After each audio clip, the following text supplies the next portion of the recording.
1278 বঙ্গাব্দের এমনই এক চৈত্র মাস।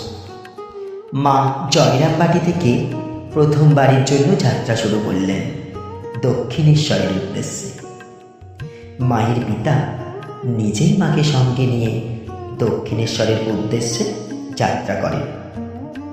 পথে নানা রকম বাধা বিপত্তি পেরিয়ে অবশেষে যাত্রার শেষের দিকে নৌকো করে মা এসে পৌঁছলেন দক্ষিণেশ্বরের ঘাটে। অলক্ষ্যে ধ্বনিত হল মঙ্গল শঙ্খ। শুভ সূচনা হল এক নতুন অধ্যায়ের। গঙ্গার ঘাট থেকে মা শুনতে পেলেন ঠাকুর খুশির সুরে হৃদয়কে বলছেন, ওরে দে, বারবেলা নেই তোরে, এই প্রথমবার আসছে কিনা। দক্ষিণেশ্বরের মাটিতে ঠাকুর ও মায়ের যৌথ সাধনা তাদের নবযুগ ধর্ম প্রবর্তনের জন্য বিশেষ তাৎপর্যপূর্ণ হয়ে উঠেছিল।